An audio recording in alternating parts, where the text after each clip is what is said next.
देखिए, इस वीडियो में हम लोग देखते हैं मध्य प्रदेश का जलवायु क्षेत्र। इसके पहले हमने देखा है मध्य प्रदेश का संगठन, उसके उसके जो भी भौगोलिक स्थिति है, जैसे पहाड़, पर्वत, जो भी जितने भी पाए जाते हैं, पठार, ये सब हमने कवर किया है। मध्य प्रदेश का उपवाह तंत्र कवर किया है। ये सब आपको वीडियो प्लेलिस्ट में आप लोग चेक कर सकते हो, या फिर कमेंट करोगे तो मैं आप लोगों को डिस्क्रिप्शन में दे दूँगा, या फिर डिस्क्रिप्शन में आपको मिल ही जाएगा। तो देखिए, मध्य प्रदेश की जलवायु, तो जलवायु क्या कहलाती है? जलवायु होता है उस क्षेत्र का जो भी मौसम रहता है, उसका जो एवरेज वैल्यू होती है, मतलब गर्मी कब होती है, ठंडी कब होती है, उसका एक टाइम होता है। जैसे गर्मी होती है मार्च से लेकर, बेसिकली बोला जाए तो अगस्त तक। तो ये हो गया इंडिया में इतनी टाइम पर गर्मी होती है। तो ये हो गया इंडिया का जलवायु। इतना आपको समझ में? इसी प्रकार मध्य प्रदेश का भी जलवायु होगा। देखिए, वही जो मौसम का जो एवरेज वैल्यू होता है, एवरेज वैल्यू मतलब क्या होता है? जैसे आप लोग गाड़ी चलाते हो तो उसमें भी एवरेज होता है। तो एवरेज, कभी स्पीड अधिक होती है, स्पीड कभी कम हो जाती है। तो उसका जो हम लोग बीच वाला चीज़ देखते हैं ना, मतलब यदि 80 पहुँच गई हाई स्पीड, हमने स्पीड ज़्यादा कर दिया, 80 पहुँच गई, और स्पीड कहीं मोड़ पर कम हो गई, तो यह हो गई 40 कहलाई। तो इसका एवरेज क्या कहलाया? बीच का ही भाग होता है। बीच का भाग कैसे निकालते हैं? किसी भी उन संख्याओं को जोड़कर उसमें 2 का भाग देते हैं, तो एवरेज वैल्यू मतलब उसके बीच की वैल्यू निकल गई। तो 8×4 = 12, 120/2, कितना निकल गया? 60 निकला है। तो मतलब 60 इनके बीच की वैल्यू है। तो यही कहलाए एवरेज वैल्यू। हाँ, एवरेज मतलब थोड़ी सी ऊपर थोड़ी सी नीचे हो सकता है। तो जो मौसम का एवरेज वैल्यू होता है ना, उसी को जलवायु कहते हैं। यदि अच्छे से केवल आपको समझाने के लिए बोला जाए, क्योंकि ये केवल समझाने के लिए तो ठीक है। और बाकी वैसे तो आप लोग समझ ही सकते हैं। तो देखो, हम इसमें कुछ पार्ट में बांटते हैं इसको। 1 2 3 4। ओह, 4 यहाँ आएगा यार। ये 3 हो गया, ये 4।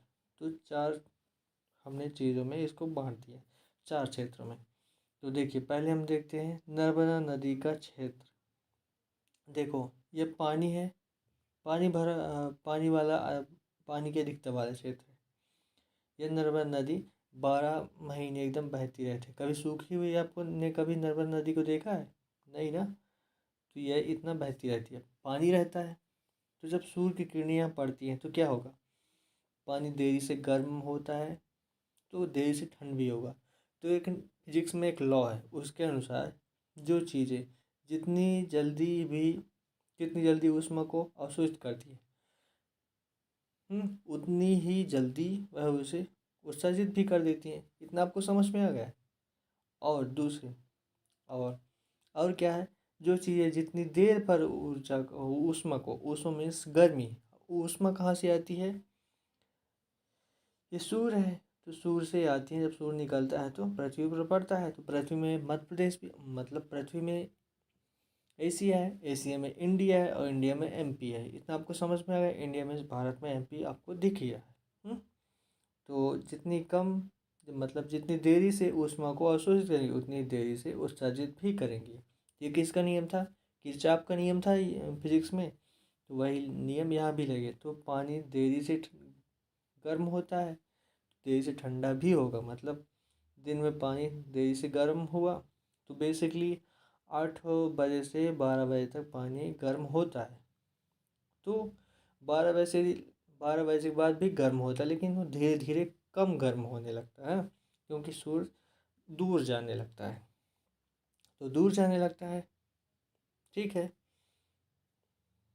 तो जब गर्म हो गया, तो देरी से गर्म हुआ, तो देरी से ठंडा भी होगा।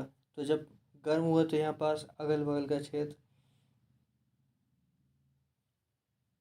तो देखो आप, ये नर्मदा नदी इधर है, तो इसका क्षेत्र है ये पूरा इधर का। तो गर्म हुआ, पानी गर्म हुआ, ठीक है, सूर्य की किरणें भी पड़ रही हैं, तो इधर भी ये क्षेत्र भी गर्म हो गया। आसपास का क्षेत्र गर्म हुआ, इधर इस क्षेत्र में गर्मी है। तो दिन के टाइम पर, तो इसमें क्या लिखा है? तो इसके अनुसार अधिक गर्मी होगी, बिल्कुल पड़ रही है, सूरज की किरणें पड़ रही हैं, तो गर्मी है। इतना आपको समझ में आ गया। अब रात में, चूंकि जो हमने खिंचाव के नियम मैंने आपको बताया तो उसके अनुसार रात में सूर्य दूर चला गया, तो दूर चला गया तो क्या होगा, यह देरी से ठंडा भी होगा। ठंडा होगा मतलब धीरे धीरे इसकी जो ऊष्मा की किरणें हैं ये आसपास जो भी जीव होंगे उनकी ओर जाएंगी, इससे उनको गर्म करेंगे, इसलिए यहाँ कम ठंडी होती है। तो यहाँ पास देखो क्या लिखा है, सामान्य ठंड। तो कम ठंडी क्या बोलते हैं, सामान्य ठंड।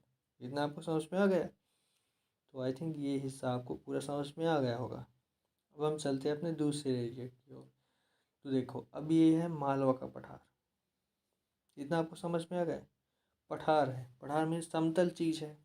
यहाँ तो नदियाँ हैं लेकिन बहुत छोटी छोटी हैं। तो जो भूमि है, तो भूमि है, भूमि क्या आप लोग बताओ, जल्दी गर्म होती है या फिर जल्दी ठंड होती है? तो जल्दी तो गर्मी नहीं होती है, ना फिर जल्दी ठंड ही होती है। तो जल्दी गर्म भी नहीं होती।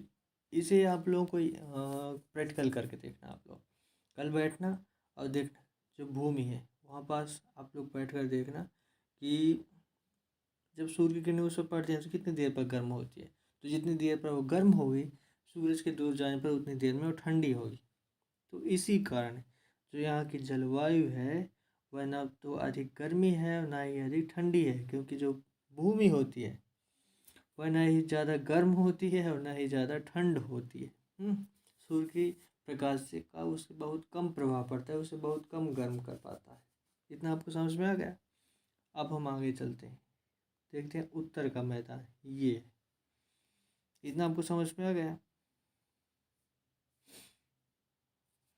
अब यहाँ पास देखो, यहाँ पास चूंकि ये राजस्थान से सटा हुआ भाग है, तो भिंड मुरैना आपको पता ही होगा, उतना ज़्यादा उपजाऊ चीज़ जो भूमि है वो उतनी ज़्यादा उपजाऊ नहीं है।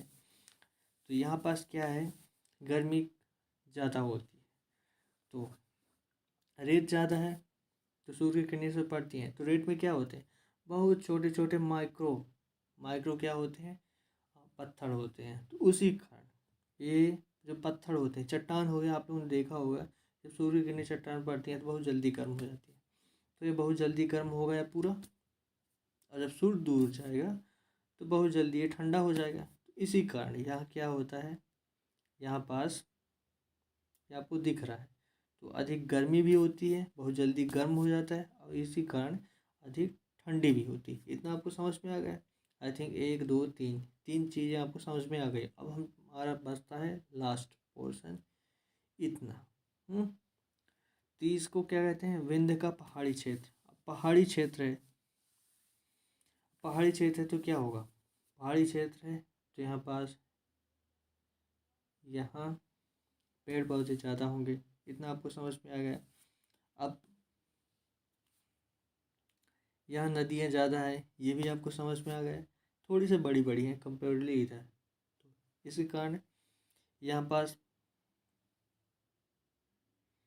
तो पेड़ पौधे हैं, तो ज़्यादा सूर्य की किरणें हैं वो अंतर तक नहीं जाती। इसके कारण क्या होगा, थोड़ी बहुत इस यहाँ गर्मी होती है, तो इसलिए अधिक गर्मी नहीं होती।